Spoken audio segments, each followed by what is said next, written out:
আল্লাহ রাব্বুল আলামিন বলেন, সুবহানাল্লাযী আসরা বিআবদিহি লাইলাম মিনাল মাসজিদিল হারাম ইলাল মাসজিদিল আকসাল্লাযী বারাকনা হাওলাহু লিনুরিয়াহু মিন আয়াতিনা ইন্নাহু হুয়াস সামিউল বাসীর।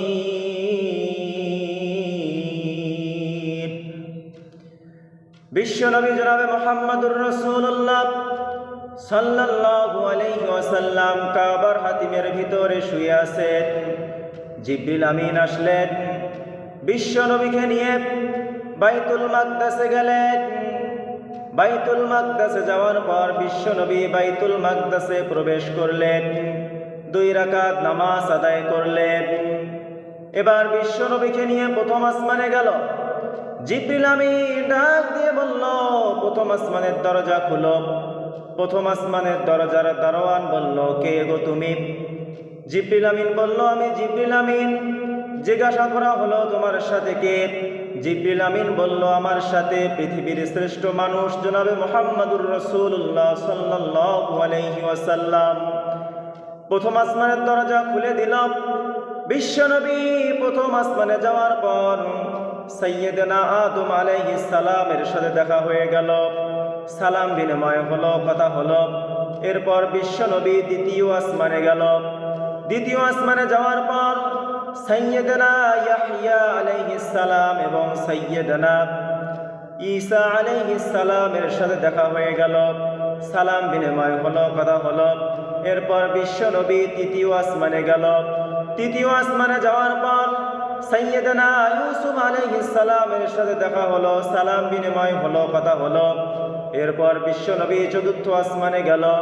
চতুর্থ আসমানে যাওয়ার পর সাইয়্যিদানা ইদ্রিস আলাইহিস সালামের সাথে দেখা হলো, সালাম বিনিময় হলো, কথা হলো। বিশ্বনবী এবার পঞ্চম আসমানে গেল। পঞ্চম আসমানে যাওয়ার পর সাইয়্যিদানা হারুন আলাইহিস সালামের সাথে দেখা হলো, সালাম বিনিময় হলো, কথা হলো। বিশ্বনবী এবার ষষ্ঠ আসমানে গেল। ষষ্ঠ আসমানে যাওয়ার পর সাইয়্যিদানা মূসা আলাইহিস সালামের সাথে দেখা হয়ে গেল, সালাম বিনিময় হলো, কথা হলো। এরপর বিশ্বনবী সপ্তম আসমানে গেল। সপ্তম আসমানে যাওয়ার পর সাইয়্যিদানা ইব্রাহিম আলাইহিস সালামের সাথে দেখা হয়ে গেল, সালাম বিনিময় হলো, কথা হলো। বিশ্বনবী এবার সিদরাতুল মুনতাহা পার হয়ে আল্লাহর কাছে চলে গেল। আল্লাহর কাছে যাওয়ার পর আল্লাহ রাব্বুল আলামিন বিশ্বনবীকে জাহান্নামগুলো ঘুরে ঘুরে দেখাইল। বিশ্বনবী জাহান্নামগুলো ঘুরে ঘুরে দেখল। জাহান্নামের ভয়ঙ্কর আযাব, ভয়ঙ্কর শাস্তি, এগুলো দেখার পর বিশ্বনবী এবার জান্নাতগুলো ঘুরে ঘুরে দেখল। জান্নাতগুলো ঘুরে ঘুরে দেখার পর আল্লাহ রাব্বুল আলামিন বিশ্বনবীকে পাশে বসিয়ে গল্প করলো, কথা বলল। বিশ্বনবী এবার জমিনে ফিরে আসবে। আল্লাহ রাব্বুল আলামিন বলল, ওগো আমার হাবিব, তুমি আমার কাছে এসেছো, আমার কাছ থেকে খালি হাতে ফিরায় যাবা। ও আমার হাবিব, তুমি আমার কাছ থেকে যেহেতু জমিনে যাবা, তুমি তোমার উম্মতের জন্য আমার পক্ষ থেকে 50 ওয়াক্ত নামাজ নিয়ে যা। বিশ্বনবী 50 ওয়াক্ত নামাজ নিয়ে জমিনে আসবে। আসতে আসতে সাইয়্যিদানা মূসা আলাইহিস সালামের সাথে দেখা হয়ে গেল। সাইয়্যিদানা মূসা আলাইহিস সালাম বলল, আল্লাহ রাব্বুল আলামিন তোমাকে কি দিয়েছে? বিশ্বনবী বলল, আল্লাহ রাব্বুল আলামিন আমাকে আমার উম্মতের জন্য 50 ওয়াক্ত নামাজ দিয়েছে। আমি 50 ওয়াক্ত নামাজ নিয়ে জমিনে যাইতেছি। সাইয়্যিদানা মূসা আলাইহিস সালাম বলল, তোমার উম্মত 50 ওয়াক্ত নামাজ পড়তে পারবে না। যাও যাও, আল্লাহর কাছ থেকে নামাজ কমাই নিয়ে আসো। সাইয়্যিদানা মূসা আলাইহিস সালামের কথা মতো বিশ্বনবী আবার আল্লাহর কাছে গেল। আল্লাহর কাছে গিয়ে বলল, আল্লাহ, আমার উম্মত 50 ওয়াক্ত নামাজ পড়তে পারবে না, নামাজ কমায় দাও। আল্লাহ রাব্বুল আলামিন 5 ওয়াক্ত নামাজ কমিয়ে দিয়েছে। বিশ্বনবী 45 ওয়াক্ত নামাজ নিয়ে আবার যখন আসবে, সাইয়্যিদানা মূসা আলাইহিস সালাম বলল, কয় ওয়াক্ত নামাজ কমিয়ে দিয়েছে? বিশ্বনবী বলল 5 ওয়াক্ত নামাজ কমিয়ে দিয়েছে, 45 ওয়াক্ত নামাজ নিয়ে এসেছি। সাইয়েদনা মূসা আলাইহিস সালাম বলল তোমার উম্মত 45 ওয়াক্ত নামাজও পড়তে পারবে না, যাও যাও আল্লাহর কাছে আবার যাও, নামাজ কমিয়ে নিয়ে আসো। বিশ্বনবী সাইয়েদনা মূসা আলাইহিস সালামের কথা মতো আল্লাহ রাব্বুল আলামিনের কাছে 9 বার যাতায়াত করেছে। 5 ওয়াক্ত করে কমাতে কমাতে আল্লাহ রাব্বুল আলামিন 45 ওয়াক্ত নামাজ কমিয়ে দিয়েছে। এবার বিশ্বনবী তার উম্মতের জন্য 5 ওয়াক্ত নামাজ নিয়ে জমিনে আসতেছে। সাইয়েদনা মূসা আলাইহিস সালাম বলল এবার তুমি কয় ওয়াক্ত নামাজ নিয়ে আসছো? বিশ্বনবী বলল আমি আমার উম্মতের জন্য এবার 5 ওয়াক্ত নামাজ নিয়ে এসেছি। সাইয়েদনা মূসা আলাইহিস সালাম বলল তোমার উম্মত 5 ওয়াক্ত নামাজ আদায় করতে পারবে না, যাও যাও আল্লাহর কাছে যাও, আরো নামাজ কমাই নিয়ে আসো। বিশ্বনবী বলল না, তোমার কথা মতো আমি আল্লাহর কাছে 9 বার যাতায়াত করেছি, 5 ওয়াক্ত করে কমাতে কমাতে 45 ওয়াক্ত নামাজ কমে গেছে। এবার 5 ওয়াক্ত নামাজ নিয়ে এসেছি, আমি আর আল্লাহর কাছে যাব না, আমি এবার এই 5 ওয়াক্ত নামাজ নিয়ে আমার উম্মতের জন্য জমিনের মধ্যে আমি যাব। বিশ্বনবী 5 ওয়াক্ত নামাজ নিয়ে চলে আসলেন। পরের দিন সকালবেলা আবু জেহেল বিশ্বনবীকে বলল ভাতিজা মুহাম্মদ, নতুন কোনো খবর আছে নাকি? বিশ্বনবী বলল চাচা গো, আজকে আমার জীবনের সব থেকে বড় ঘটনা আছে, সব থেকে বড় একটা ঘটনা ঘটে গেছে, সব থেকে বড় একটা ঘটনা ঘটে গেছে। আবু জেহেল বলল ভাতিজা মুহাম্মদ কি এমন ঘটনা ঘটেছে?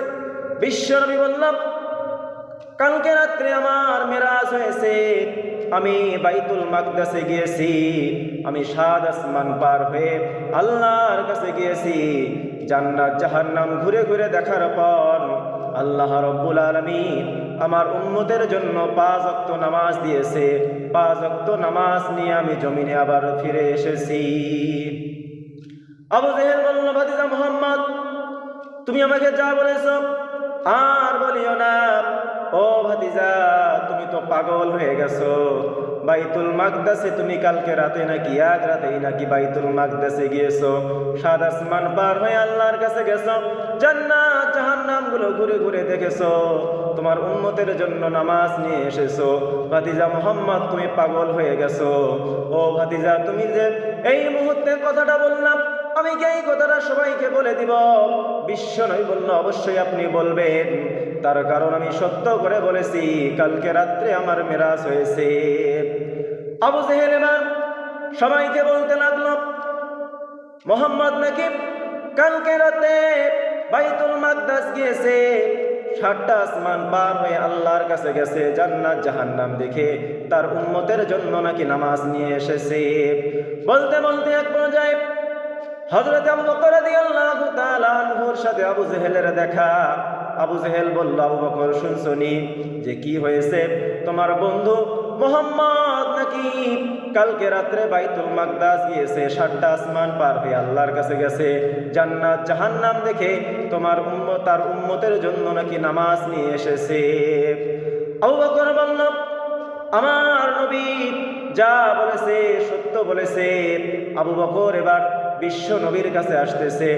বিশ্ব নবীর কাছে আবু বকর এসে বলল ইয়া রাসূলুল্লাহ, আপনি যা বলেছেন আমি শুনেছি। বিশ্ব নবী বলল আবু বকর তোমার কি মনে হয়? আবু বকর বলল ইয়া রাসূলুল্লাহ, আপনি যা বলেছেন সত্য বলেছেন। বিশ্ব নবী বলল আবু বকর, তোমার নাম এতদিন আবু বকর, আজকে থেকে তোমার নাম হলো আবু বকর সিদ্দিক রাদিয়াল্লাহু তাআলা আনহু। সুবহানাল্লাহ। এবার কাফেররা এসে বিশ্বনবীকে জিজ্ঞাসা করল আপনি নাকি এক রাতেই বাইতুল মাকদাস গিয়েছেন, 7টা আসমান পার হয়ে আপনি নাকি আল্লাহর কাছে গিয়েছেন, জান্নাত জাহান্নাম দেখে আপনার উম্মতের জন্য নামাজ নিয়ে এসেছেন, কিন্তু বাইতুল মাকদাস যাইতে দ্রুত ঘোড়া নিয়ে কেউ যদি যায় তাহলে বাইতুল মাকদাস যাইতে 1 মাস সময় লাগে, আসতে 1 মাস সময় লাগে, আপনি এক রাতের মধ্যে কিভাবে গেলেন? আচ্ছা বলেন তো বাইতুল মাকদাসের দরজা কয়টা, ফ্যান কয়টা, জানালা কয়টা? বিশ্বনবী বাইতুল মাকদাসে গিয়েছে, 2 রাকাত নামাজ আদায় করেছে, রাতের অন্ধকারে বিশ্বনবী তো আবার ঘুরে ঘুরে দেখেন নাই জানলা কয়টা, দরজা কয়টা, ফ্যান কয়টা। বিশ্বনবীর চিন্তায় পড়ে গেল। আল্লাহ রাব্বুল আলামিন বলল, জিবরাইল জলদি করে যাও, বাইতুল মাকদাসটা আমার হাবিবের সামনে তুলে ধরো। আমার হাবিব একটা করে দেখবে আর কাফেরদের মুখে ছুঁড়ে মারবে। এবার জিবরিল আমিন দেরি করলো না।